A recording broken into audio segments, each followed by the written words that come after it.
Lake Effect brings you conversations about what's happening in Milwaukee and the people, places, and organizations that shape our community.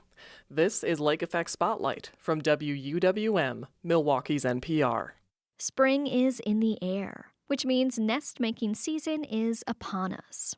Birds build their nests out of everything, from twigs and mud to spider silk. Some birds don't even build a nest, and the places where they build them can vary drastically. For this month's Chirp Chat, Lake Effect's Xcaret Nuñez spoke with Holly Walz, a park naturalist with the Wehr Nature Center. Walz explains the role nests play and the different types of nests that birds in Wisconsin make. For today's episode, we'll be talking all about bird nests, but before we dive in, can you explain generally what birds use nests for? Oh, yes. That's a great question because birds don't really have houses. They use nests for protection for their young. It's all about reproduction. So it's a very energy expensive process. So they have to have fat reserves. They have to have been eating well and getting the right nutrition before they can reproduce. So when they start building a nest, they might do that together with their mate, or they might do it alone and then attract a mate. It depends on the species. So that's their signal sometimes that they are ready to have a nest, have young. And so once that nest is built, how do they protect their homes, essentially? Oh, lots of different ways. So we know there's many different species of birds. There's probably just as many ways of protecting their nests, all the way from like a great horned owl puffing up its feathers and maybe swooping at you, raising their horns, which are their feather tufts on the top of their head. Anyone who's walked around a pond when red-winged blackbirds are nesting knows that they can swoop at your head and they have sharp claws. maybe get pecked. Wear a hat during that time of year.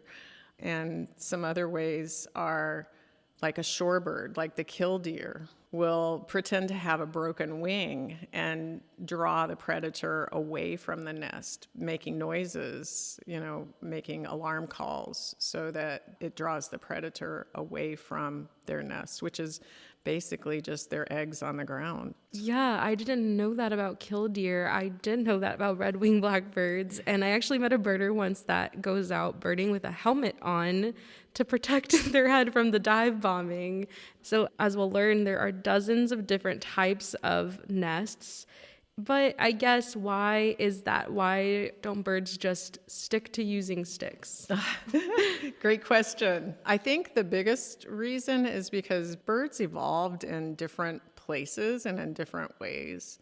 And they were able to evolve in the different places using different materials, utilizing different prey, and living in different environments. So the shorebirds living on the beach, they don't really perch in a tree. They wouldn't gather sticks to take up into the tree to build a nest.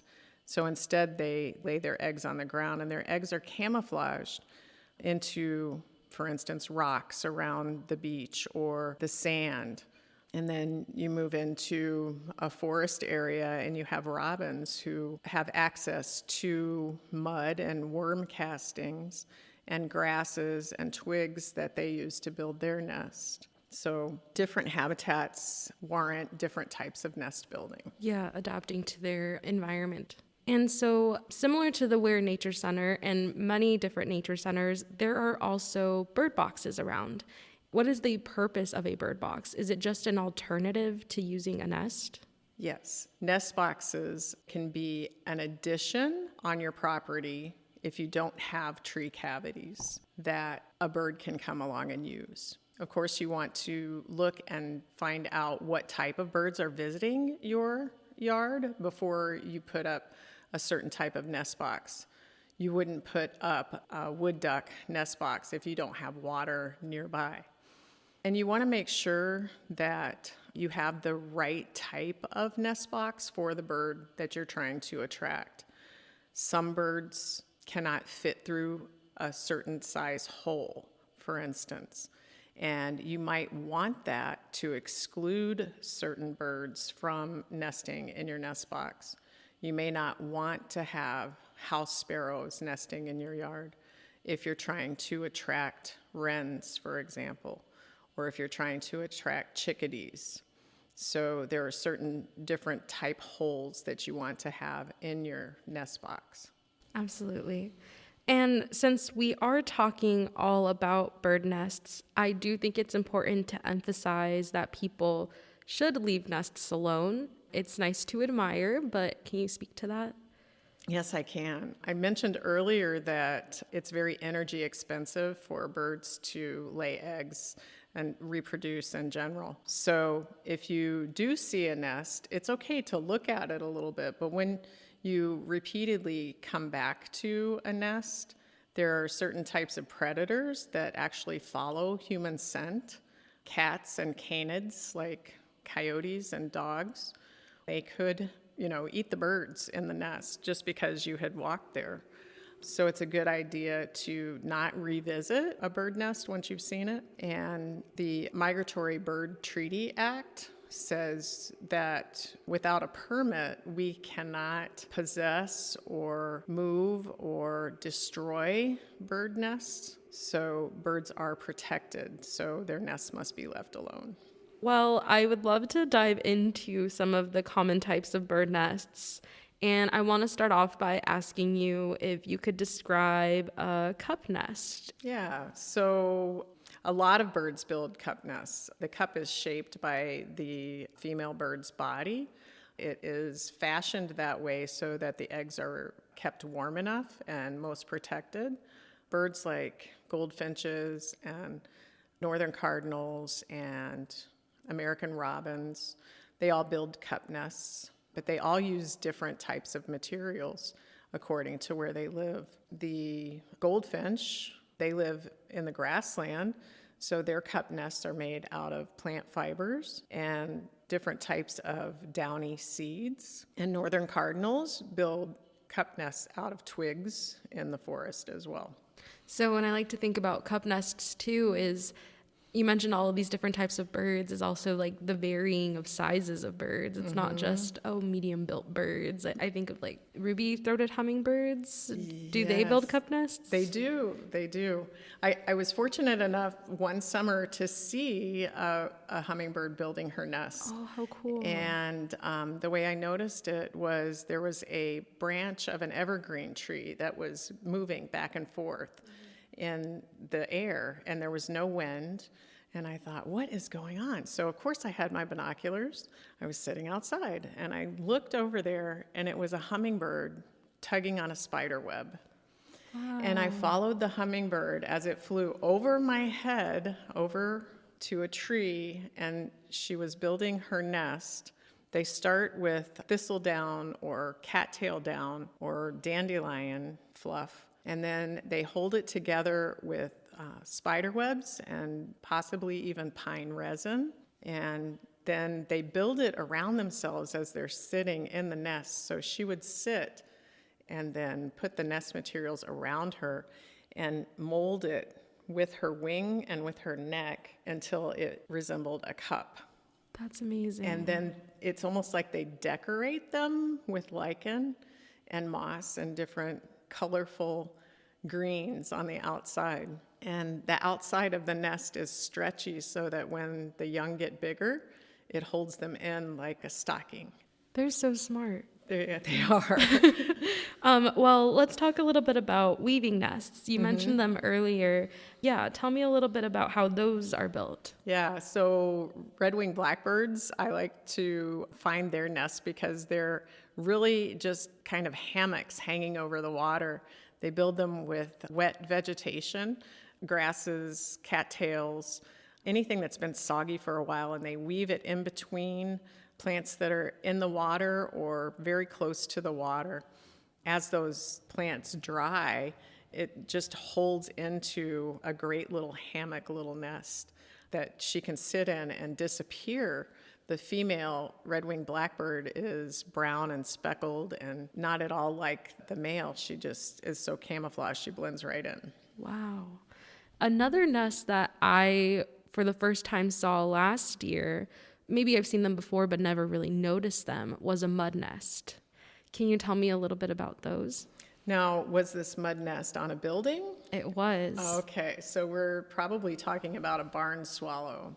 And they like to build their nests in buildings that humans have built, and outside, under the eaves, along a beam, anywhere where they can stick some mud. Sometimes they'll coil up some grass inside of the mud. Can you imagine carrying all of that nesting material, mud, in your beak, in your mouth, up to the eaves of the building? And they'll even reuse their nest that they've built. It's so energy intensive, so if there are no parasites or mites in their nest, they'll reuse the same nest in another year just by removing any feathers or previous year's nesting materials inside. I had no idea. Yeah, that's pretty cool. Resourceful. Yes, recycling at its best. And another type of nest that you also alluded to earlier were cavity nests. Can you tell me a little bit more about those? Yeah, we have a lot of standing dead trees, which we call snags, and a lot of birds will utilize a hole in a tree. They'll either enlarge it with their beaks or they'll make their own, in the case of woodpeckers. If the wood is really soft, like a chickadee can hollow out their own nest. They are cavity nesters as well. And sometimes they line those nests with plant materials and feathers, but sometimes they just leave the wood chips in there and lay their eggs right on the wood chips, in the case of a red-bellied woodpecker. So that's a good way for their young to be protected from the elements and from predators as well. I'm thinking of the pileated woodpecker and how I've never seen one before, actually, but noticing and like learning this little tidbit about nests and seeing a certain like oval, long-shaped cavity in a tree. I'm like, okay, there's a pileated woodpecker nearby, but I haven't been able to see one. Oh, I hope you get to see one. We have had pileated woodpeckers sighted at the Nature Center, and there are a few of those elongated holes. They use those for feeding, though. They're cavities for nesting. They can be more round than their feeding holes, but actually they travel to the forest at Wehr and also to the forest on the golf course. So they were sighted at Wehr several years in a row. Someone just recently said that they thought they saw it, but they didn't have their binoculars. So that's so neat, though. I'll have to go out on my own birding exploration here at the Wehr Nature Center. And we also talked a little bit about scrape nests. I know that wild turkeys make scrape nests, but can you talk about them? Yeah. So we have wild turkeys at the Nature Center too. They do not much of nest building. I wouldn't call them lazy. It's just that they're ground nesters. And maybe there's just not much that they can gather around. So they'll scrape away the leaves that are on the ground and lay their eggs there. They're perfectly camouflaged to blend in with the surroundings. So they build a type of scrape nest. Another bird I can think of at the Nature Center is the American woodcock, who also builds a scrape nest. So it's nothing more than just scraping things out of the way and laying the eggs right there. And the last nest I have on my list is stick nests. What is a stick nest and what kind of birds build those? Well, I want to think about the biggest stick nest that I can think of, which is the bald eagle's nest. And the bald eagle's nest can be 5 or 6 feet in diameter, and they build it together. The male and the female will build the nest together, and they'll bring the sticks in the gaps. They'll put mosses and plant material, even corn stalks in between to shore it up.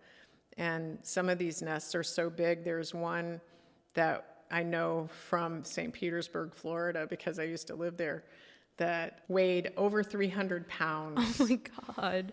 So, they're big birds and they have to have a big nest. Other types of stick nests I can think of local are Cooper's hawk nests. They look like a cone upside down in a tree, and they're pretty big. They're at least a foot across, and they're entirely made of sticks. And if you ever get the chance to watch a pair of Cooper's hawks building their nests, it's kind of funny because the male will bring sticks and the female will place them in the nest. And sometimes the male will bring a stick and put it in the nest and she'll move it because she doesn't like where it was, where he put it. And sometimes I've seen her drop them out of the nest because she doesn't like them at all. So sometimes the stick nest building can be kind of a pair bonding as well. Yeah, I think what I love about, it's really fun to have been talking about nests, and I think it's just a good reminder to just sometimes pause and observe what's going on around you and to notice these really cool behaviors from birds and appreciate them. I think they're just really smart creatures. So They are, and it's a great distraction. Absolutely. Well, we've already reached the end of Chirp Chat, but at the end of every Chirp Chat, I love for guests to shine a spotlight on a bird for the month. So, Holly, what's a bird you'd like to highlight this month? Oh my goodness, it was so hard to choose. I think that I would have to say the sandhill crane. They're large, they're elegant, they dance. They mate for life. They're millions of years old. Their fossil record dates back over 2.5 million years, but ornithologists and other scientists think that they may have existed as many as 6 million years ago. So they're really dinosaurs walking around us. And they signify spring. When you hear sandhill cranes, you know it's right around the corner. Just for fun, what kind of nests do sandhill cranes build? Oh, well, sandhill cranes build a nest in a wet area. I'm lucky enough to participate in the crane count every April. It's kind of my birthday present to myself. And we go out to Vernon Marsh and count sandhill cranes calling to see how many are nesting there in the area. And I have only been lucky enough to see a sandhill crane nest once. And it was in the Vernon Marsh. And it looks like a hummock. So it's a bunch of plant material that they heap together, and then the female will make a cup in the center of it with her body. So it just looks like a mound in the middle of the marsh. It's hardly even visible. Well, Holly, thank you so much for helping me learn more about the beauty of bird nests. I think this is really fun. I had a lot of fun. I did too. Thank you for asking me.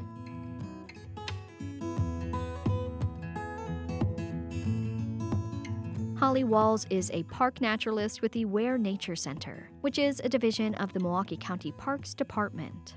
She spoke with Lake Effect's Xcaret Nuñez for a monthly series we call Chirp Chat.